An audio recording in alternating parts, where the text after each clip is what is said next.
Welcome everybody. My name is Ian Benolio and I'm president of Number Cruncher and publisher of Order Time. Thank you for joining us and Happy New Year to everybody. So today in the new year we're going to be going through reporting, and we're going to focus on a kind of the year-end type of reports that companies generally accumulate and review at this time of year. The first one that we're gonna kind of focus on the inventory valuation, which goes directly into your balance sheet, trying to kind of reconcile if you're using QuickBooks. We'll go through a little bit of that. We're also going to be looking at kind of the year-end sales reports, seeing what we could offer in that as well. So that being said, we're going to dive into one of the standard reports. So I'm here at the reports menu, and then I click on all reports. So that means it's all the reports that I have in the system. And I can kind of go to the reports that I created. So these are reports I created, and then the ones I frequently run. I can tell which ones are the system reports, because the system reports do not have a little X next to them. That means that they can't be deleted. They can be customized and create a new one, but you can't delete it. So you can, for example, if I go into here, you'll see a save and save as, but if I go into, let's say, the inventory valuation, I'll only see a save as. I cannot overwrite this original report, but I can easily go and save as another name. Okay. The inventory reports, there are really two sources. So if I go and click a new report, I'll see all the sources that we have. All right, so these are kind of what we call report groupings, and they contain, within each grouping, they contain a number of different tables. Right? And tables, so for example, the one source from which we created the valuation report that I'm just about to show you was using the inventory movement with locations. Okay, and basically, we can sum up all those movements, from the beginning of time up to a certain date, and that gives us the valuation report. Okay, the valuation is also so it's a bunch of transactions actually. So that being said, if I go into the valuation report and I click on one of the items, I'll get into the detail, which is the inventory movement, okay, by location. So that is the originating table, what we call the item transactions. That's the originating table. And in this case, it's a very simple thing. We have the name of the location, the name of the item, the description, the quantity, and the value amount. And you can notice that the last two columns are summarized, because this is a summary report. And to create a inventory valuation report, what we're doing here is we're summarizing the report. Okay, so we're just summarizing the pluses and the minuses and giving you one kind of number. So each item by location is listed separately. Now, you may not want it split up by location. In other words, you just want the items without the location. Well, that's also very easy to fix. So we come into again to customize, and you can see that we added this locations table, right? And we also added one of the fields from the locations table called the name of the location. Okay. If I delete that, if I remove that, it'll automatically remove the that column as well.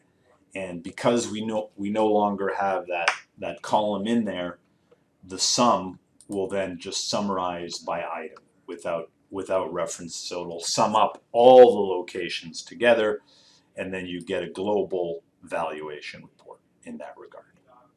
Okay. Now this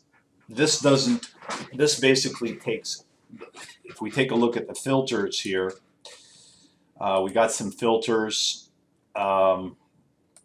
Quantity is not equal to 0, so I just don't want to see anything that's not equal to 0. Here we're adding the type, the item type, and we only want to see parts and assemblies.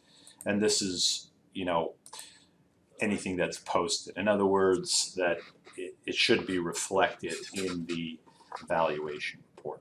Now I can remove that, and let's say I wanted to run a valuation report up to a certain date, just up to a certain date. So I need to find a date filter.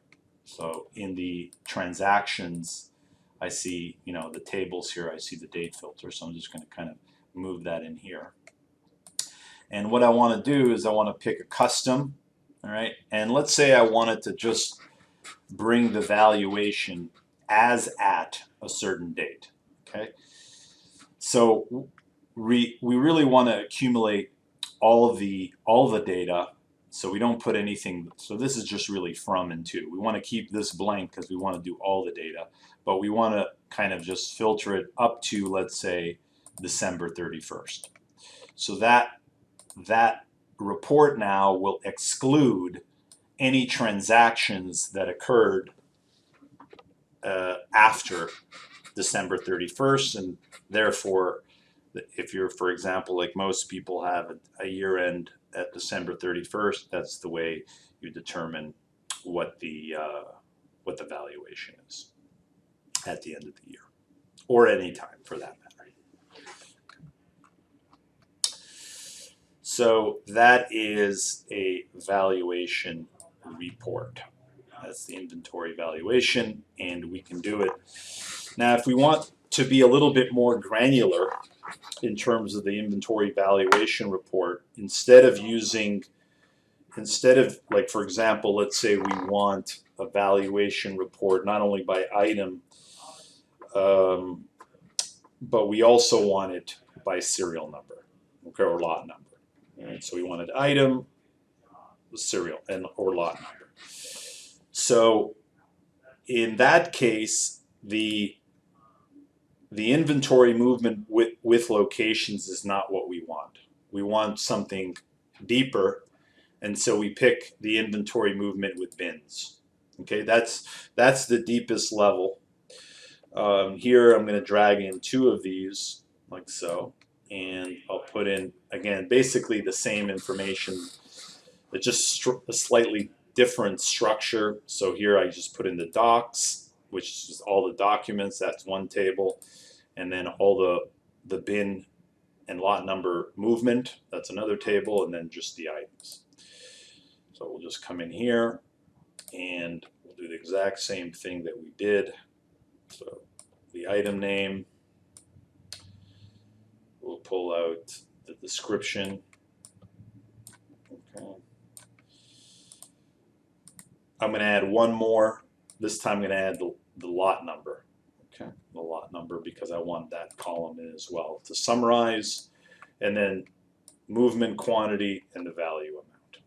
And just like I did with the other ones, I want to change that to a summary, and I want to make these 2 summary functions. Okay. All right, and behold, if the item had a serial number, now the item is duplicated or triplicated every time there's a new serial number, because now the grouping is now by item and lot number or serial number. So now we have a very similar report, but this time by serial number. Okay. Now let's say you want to be able to kind of run a ledger type of report where you can see the ins and the outs of of um, of an item. Okay, so we've created such a report. The default name of it, or the default, is inventory ledger by location this month. Okay, if we look at the kind of the source, it's the same source as the valuation report, which is the inventory movement by location. Okay, it's the same source. We're just changing a couple of things. We're making the type of the report a ledger, and then we have a webinar on how to put together a ledger report. But again, it's just kind of dragging these fields over here and deciding what type of field they are, whether it's a grouping. Right, so in this case I have two groupings. I have the location and the item is a grouping. Then I have a date. All ledger reports have to have a date, so that's the ledger column is the date. And then I have these two that are running totals. Okay, these two that are running totals. The rest of it is just data that I may want to put in the report. All right. Now the other thing I can do is I'll filter this report, and so let's just filter one report here. So I can go in here, and I'm going to filter by the item ID. Okay, so here I just drag the item ID, and here I can do multiple. So let's say I want to do this item over here, and I want to do one more item. Okay, so now I'm filtering two items, and let's do last quarter. Okay. All right, so now by location I have this ledger type of report, which gives me at the end of the day the valuation will agree at the bottom, but it gives me the detail of the ins and the outs. So if we take a look at this item in HQ started on this date. Remember, we only did last quarter, so the last quarter started October 1st, and October 1st we had an amount of that amount, and then as we're putting in quantities, we're deducting these quantities, we're adding quantities, we're adding those quantities. All right, adding and deducting quantities. And let me just put in one more column in here, which is the value amount, and I want to make that also a running total. So not only do we have the quantity, but we have the value amount as it's going in and out of inventory. So as you can see here, the receiver is it's adding inventory and value. Ship doc removes inventory and value. Right? Same thing with a work order. Depends if it's a component. In this case, it is a component. That's why it's deducting. And at the end of the day, this value in the location report should exactly equal what you have in HQ. Right? So this is kind of the detail in a ledger style report. On the inventory valuation report, if I'm on the inventory valuation report and I click on one of these items, I'll also get kind of a report, but it's not a ledger report. It's just but it'll still add up on the bottom as well. Okay, it'll still add up, but it's just a different format of report. Okay, so by the way, if there are any questions, you can type in the question into the chat window at any time. All right, so one of the things in terms of just to kind of heads up in terms of valuation report and doing inventory counts and stuff like that. One thing about the inventory count is you want to make sure that you're counting against on hand. Okay. So when I do an inventory count, especially because now is the inventory count season, when I look at this quantity in system, the quantity that I want to reconcile to is the quantity on hand. All right, meaning that if you already have ship docs that are already created but not shipped, those should not be counted.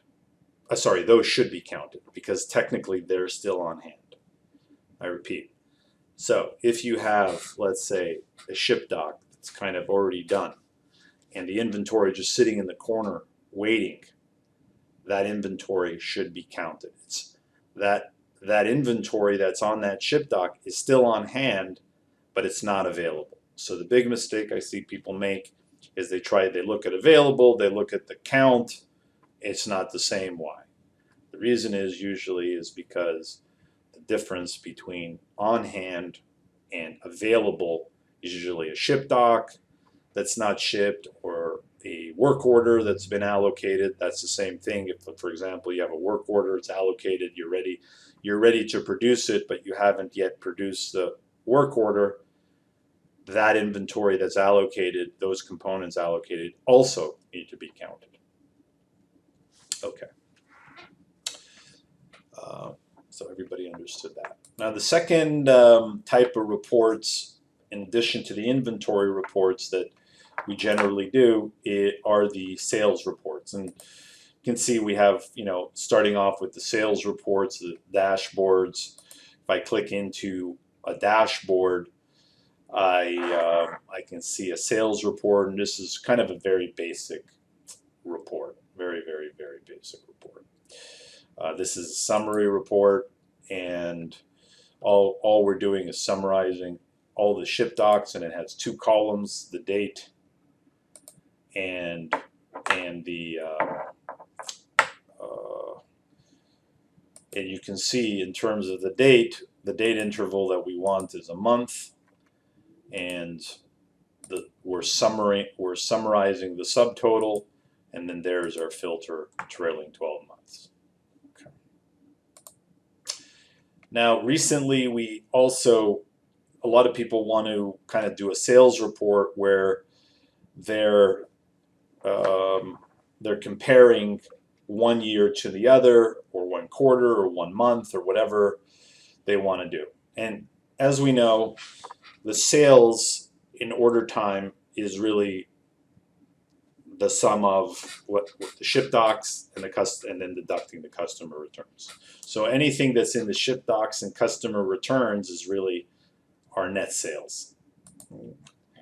So this report over here is a report that the filter is this year to date, and of course we can change that to last year as well, or last quarter, let's say. And this is a pivot report. It's a pivot report. Okay, so it's the pivot means that the dates are up here as opposed to column or row wise. So we kind of pivot the data to sort it by date. Okay. Pivot the data. And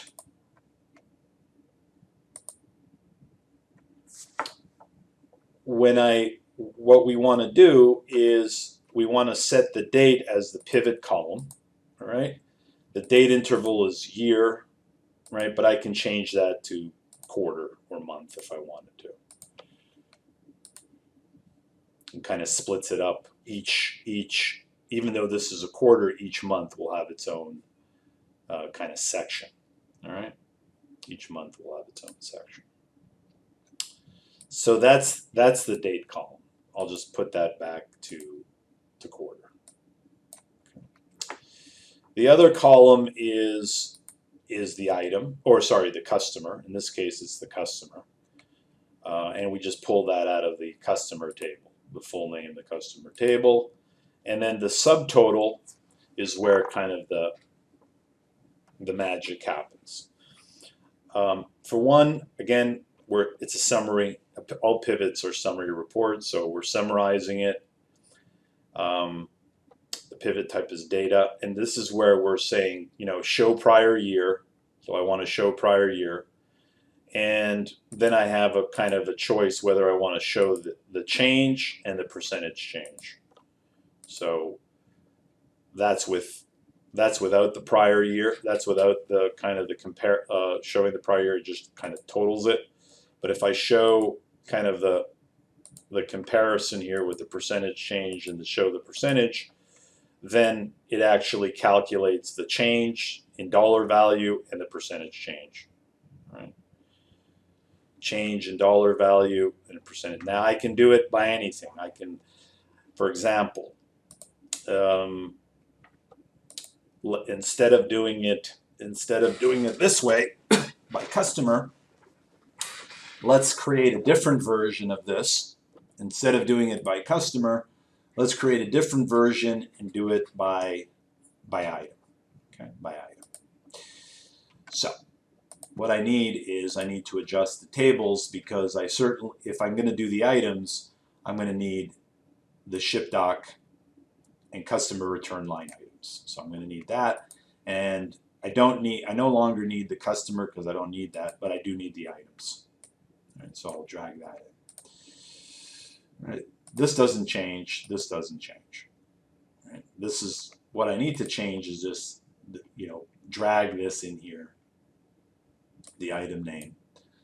So this is still, and then this is the row.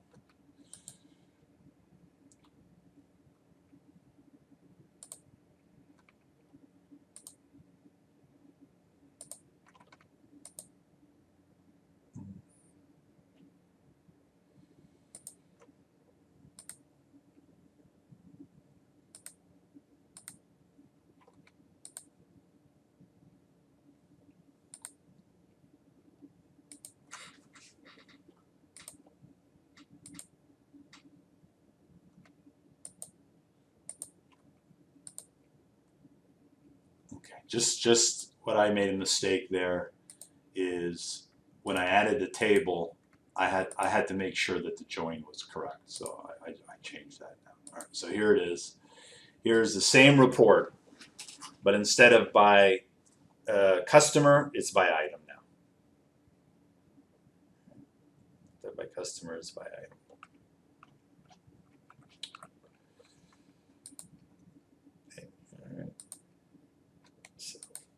That nothing changed. All I changed is the data a little bit. Custom caption. And then I can also put the description from this table.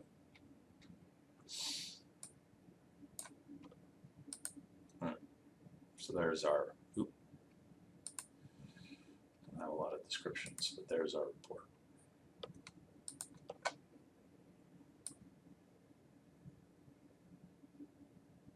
Okay.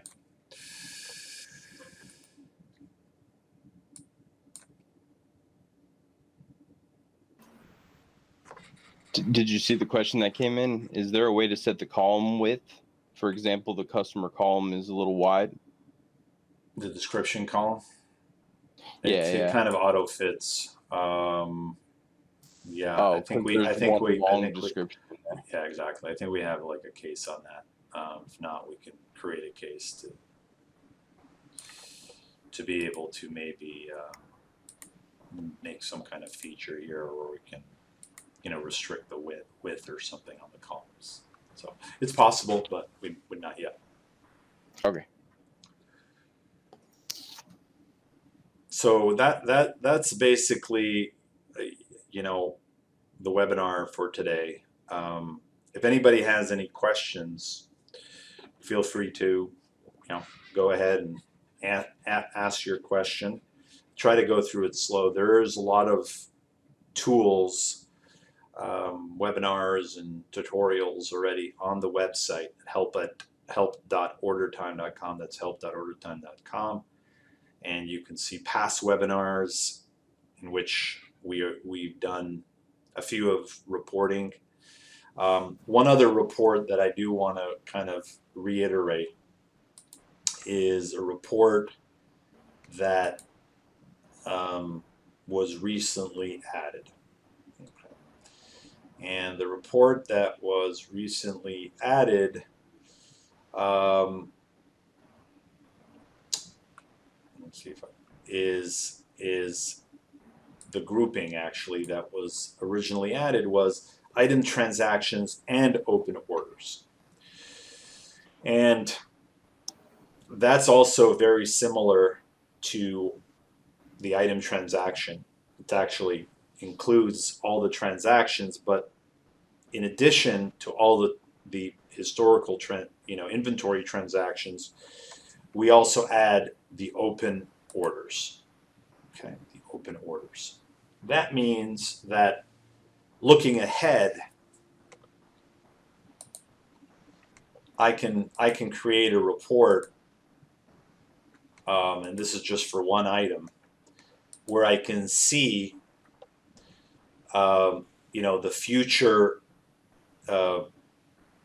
potential of this item. All right, so I can see that we received it in, etc.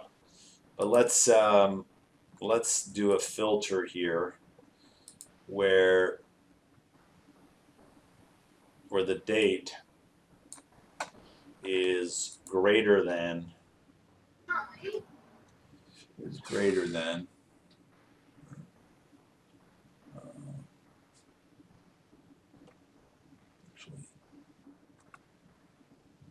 just do this here.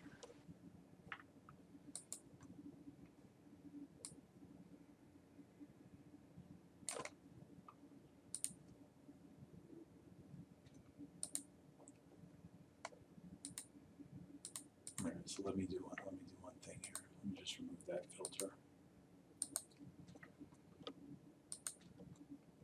So the idea basically is it's showing, even though the purchase order and the sales order haven't transpired at this point,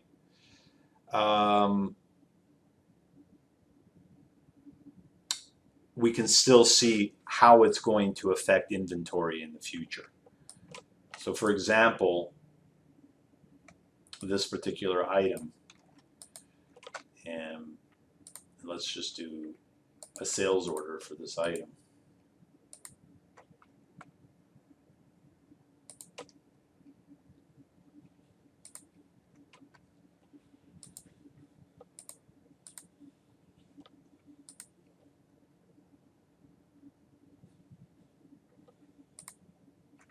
Now I'm going to set the promise, so for future orders, the critical date is the promise date, not the date of the orders, because we want to know when it potentially is coming in. So I set the promise date on the 20th.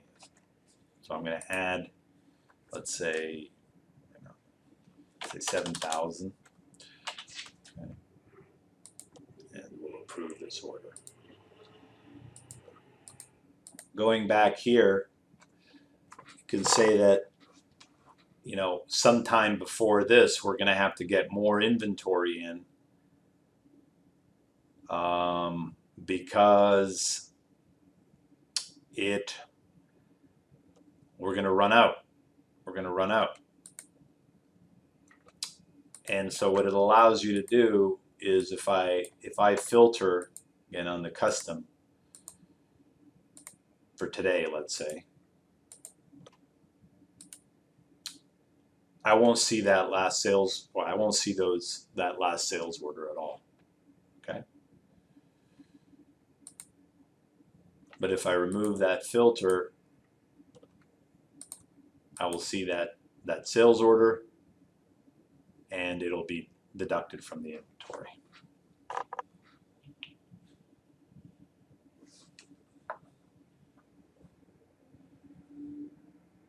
Okay. So you can also summarize this and get a summary report by date. So the idea is if you wanted to find out, do I have enough inventory as of a certain date, not as of today, but as of 2 weeks from now, you can use this type of report to summarize it and then see whatever's negative. And we have another question that came in. Is there any way to get a report for customer returns only, like what item gets returned the most or what customer returns the most items? Is there a report for that? Yeah, I mean it's basically the sales report, right? The sales report. But I'm adding another filter, which is the trend type. And I only want to see customer returns. Okay. So, And you can actually add the company name to that when you customize too? Sure. Yeah. It's just the source of the report is ship docs and customer returns. Ship docs and customer returns. It's the source of the report. You just have to filter. So there's two in this table. It handles ship docs and customer returns. So you just have to filter for only seeing customer returns. Okay. And if you need help with anything that you saw today, you can send in a ticket to support@ordertime.com. Like if there's a specific thing, whether you're wondering if it can work for your company or, something like that, we can help you out with it. I'm also going to send out an email directly after this, after I get the video ready, with this video that you saw here and links to our past webinars about reporting and some of our help documentation on reporting as well. So here you wanna sort. This is what I did here. This is the I just filtered by this trend type, and I'm gonna sort ascending. Okay, the smallest first. So looks like hard drive is biggest return item followed by the other. Nice. And then you just have to make a column for company too, and you could do it by that too instead. Sure. For which company is like returning the most. Sure. Or customer. Yeah. Yep. Yep. I mean, I just started off with net sales by item directly from here. So instead of net sales by item, you can go net sales by customer, and you can even add both. Okay, cool. All right, I think that's it. Those were the last of the questions. All right. Well, everybody have a great day, and thank you again for joining us today. Have a good one. Bye-bye.